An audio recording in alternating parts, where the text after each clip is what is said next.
What up, Blockheads? I guess the beginning of this video is really going to be a testament to the isolation of the mic from the wind noise.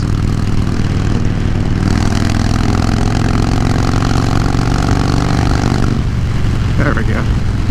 Yeah, so we're starting out on I-4. I did say previously last time that I would never go on this road again, but a couple things contributing to our safety.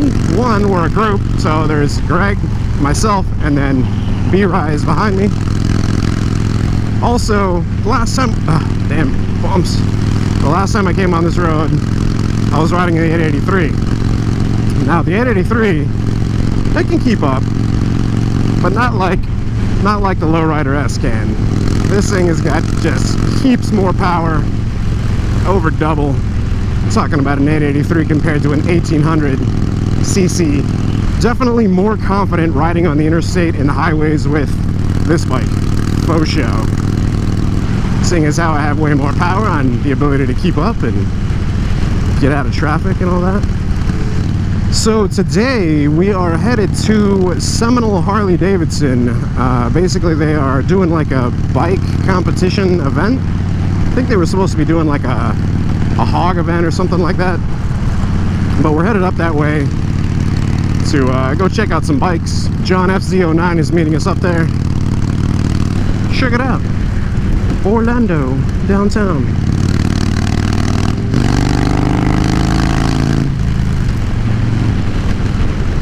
Oh, man. Suspension on this thing is pretty good, man. I like it. A lot of construction going on down here, man.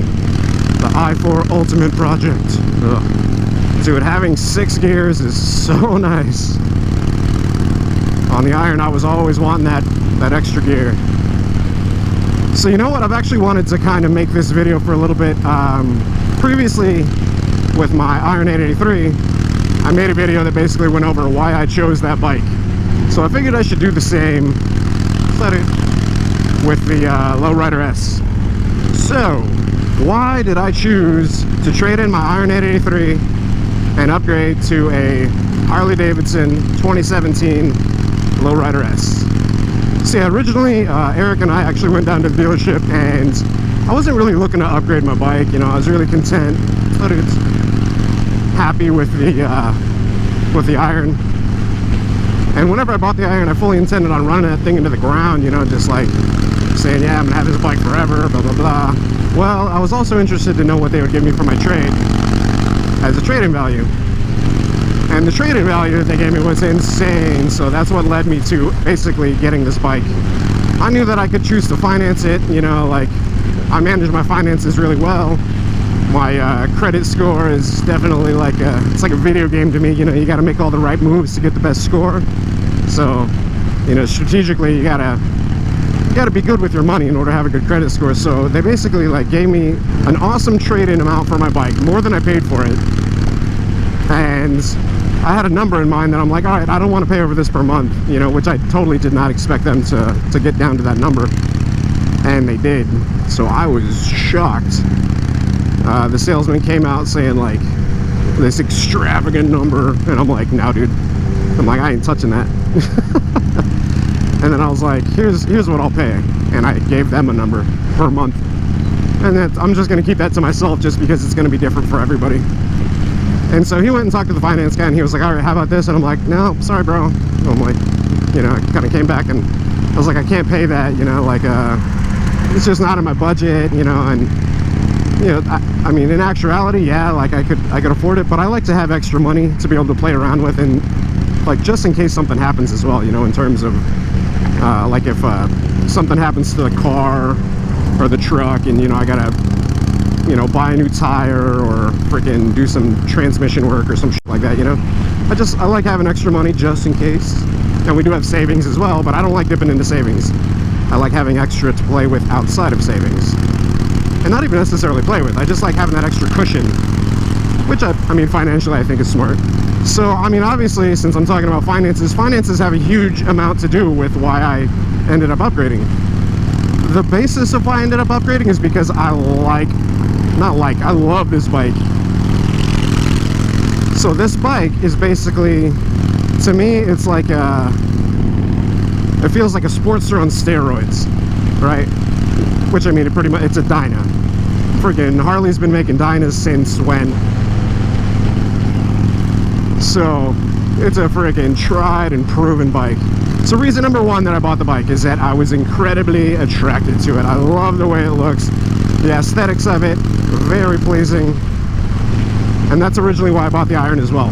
First thing that obviously caught my eye was the style of the bike. I like the darked out look. I mean, if you guys didn't know already by my previous blacked out iron, I like the accents. Kind of has like the brownish gold, like the goldish bronze accents to it. And to me, it just is a good looking bike. Now the front fairing, not like a huge fan of, but I can tell you, after riding that iron for a bit and being like so right here, the air isn't that bad. Like my head isn't like all over the place. If I'm up here, you know, like you can feel the air whipping you around. So like right now with this front fairing, I can feel that air like kind of going off the side of my helmet. So like right here it's not bad, but right here I can feel it pushing back. So I'm not taking any of the brunt of us riding. You know, it's like really comfortable because of that front fairing. I forget what they call, like Harley calls it something like a wind absorber or something like that. While riding longer distance, I'm definitely a fan of it. Like if I was doing this on the iron right now, man, it would be brutal.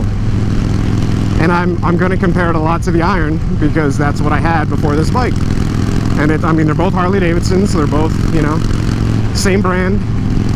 So yeah, number one, I loved what the bike looked like.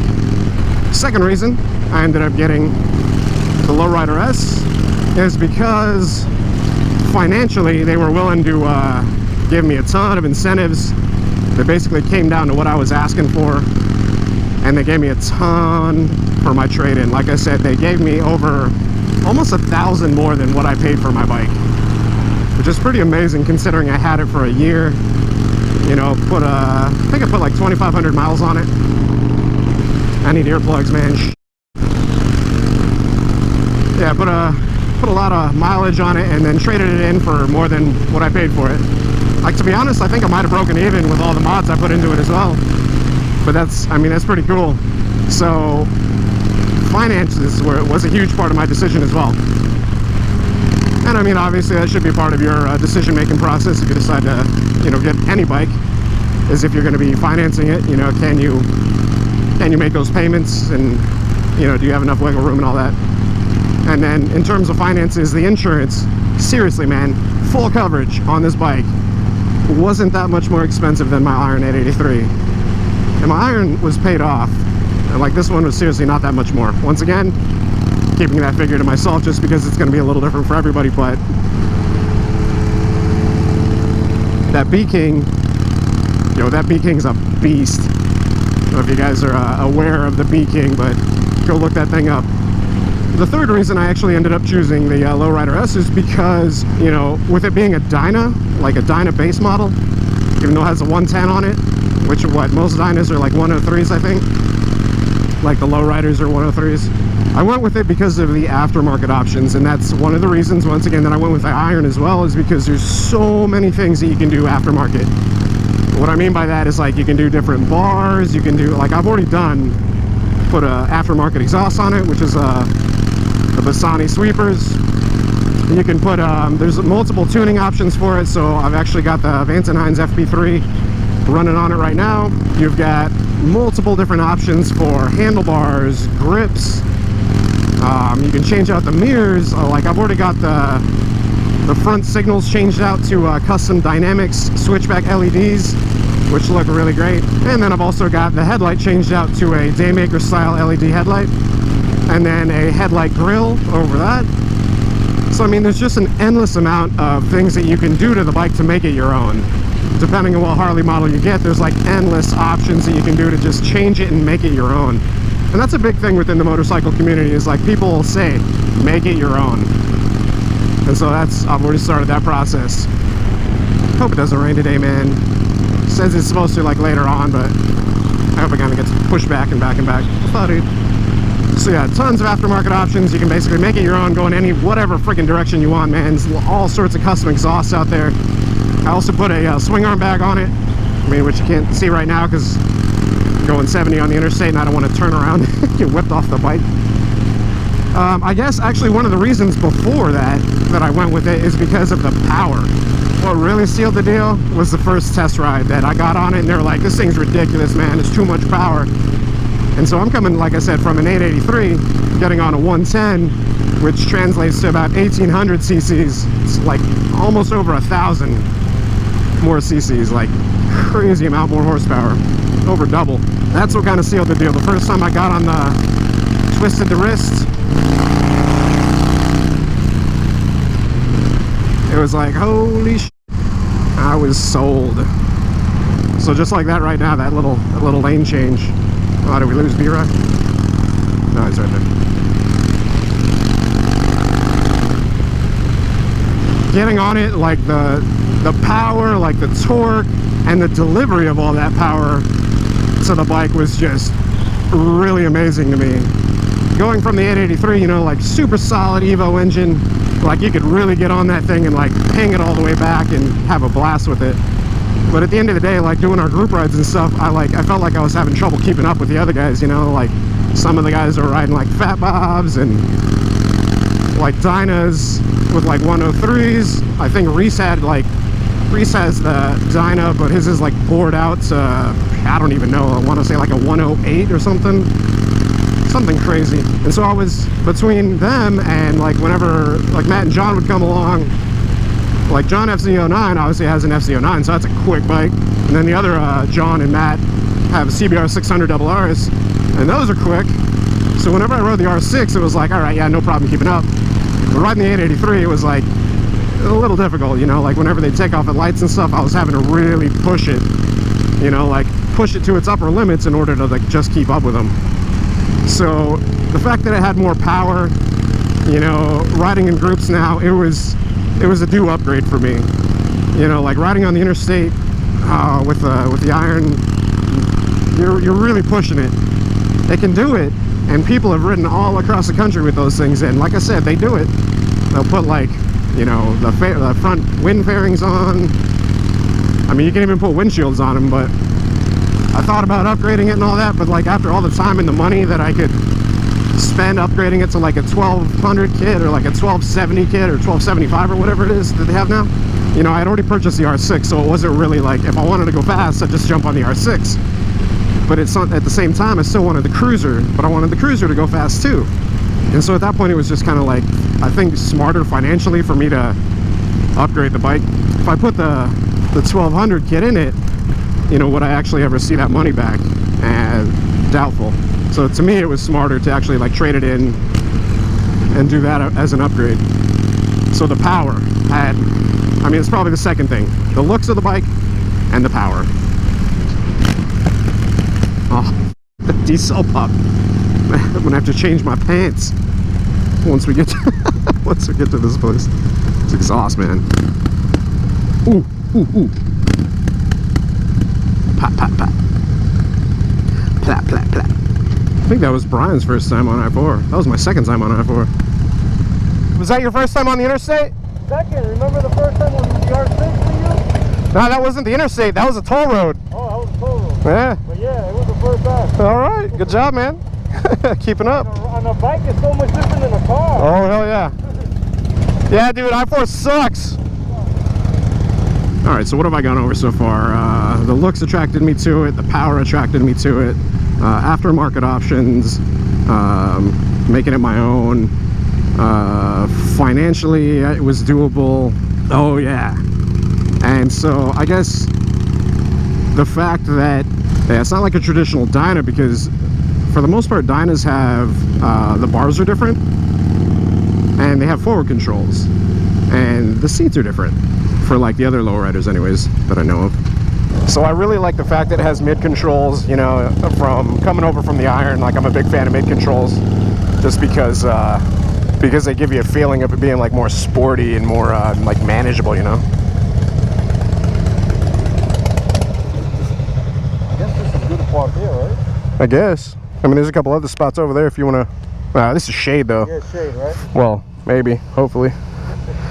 Dude, I just reached for my key but there's no key because I got a key fob on this one. Oh, this one got a key fob? Yeah. Oh, that's nice. See how the sun reflects off of that thing, like beaming on it? Yeah. I'm staring at that the whole time behind you. It's like a light, You, just on my can lock the face. steering over there though, right? Yeah. Oh, okay. Yeah, it's a lot. Holy hot, Batman. All right, so on the way here, I was actually doing a video of the reasons I chose the FX DLS or the Low Rider S. And so my first reason was the fact that it looks badass. The darked out look, right? The second reason was the power. So it having a 110, heaps of power on this bike compared to the 883. Third reason, finances. I was able to afford it. It was affordable within my payments and all that. Fourth reason, customizability. Tons of aftermarket parts, right? Seeing that it's a Dyna. But isn't that just in general with all Harleys? That's most Harleys, yeah. Most Harleys, you can customize the hell out of them, yeah. And then, so my fifth reason was the feeling of it. So it has mid controls, the drag bars. You know, it still gives you a feeling that your weight is like centered over the bike, so it feels very nimble, even though it's like a 670-pound bike. You put drag bars on it? This is not No, it came like that. Oh, okay. Yeah, it came with them. The bike's about what, 100 pounds heavier? A little bit more than Then the iron? Yeah. Like right at 100 pounds. I want to say it's like, the iron was like 570, this is like 670. Yeah. Right around there. And I'll post up how much it weighs right here on the screen. So those are my 5 reasons, guys. It handled the interstate like a champ. That was my first time on the interstate with the bike, so the iron on the interstate, not such a pleasant experience. Yeah, every time you hit on that gas, I just saw that the bike is wanting to go. Yeah. the highway, like I was telling him I was going to buy a 250cc adventure bike. Yeah. But then on Florida, it's so much interstate, and what you need on the interstate is torque. Once you have torque on the interstate, Oh, dude. you're good. Yeah, on the interstate, man, you got to have power in order to not get squished, you know? Yeah. So drivers here suck. And then, you know, with this, what we got 5-speed? 6. 6. So you can be in 6 and only. Oh, yeah, that's another reason. 6 gears. That's cool too. Most of them got 5s, right? Yeah. Yeah, so it's a 6-speed, which is awesome, man, because like at the top of 5th, man, like sometimes you'd be wanting that extra gear. Like I would find myself trying to constantly shift up to 6th gear because I got used to the R6. Yep. And then I'd be back on the iron and I'd be like, come on, like damn it, where's that 6th gear? Calipers look serious too. Like, Oh, dude, the stopping power on it is awesome. Yeah, the performance and stopping power. Right. Looks good on the interstate, yeah? oh yeah. All right. Yeah, if you guys don't know about the B King, you guys go check this thing out. It's a beast. What size engine on this thing? 1350, I think. 1350, oh, damn. Flooded. Anyways, yeah, those are my reasons, guys. If you have any questions on it, be sure to post them up in the comments below. If you guys enjoyed the video, hit the like button. And yeah, if you guys aren't subscribed already, hit the subscribe button as well. We are here at this Harley event, so we're going to check this all stuff out. Until next time, you guys ride safe out there. Stay vigilant. You guys want to do the deuces for me? Deuces. All right, later, guys.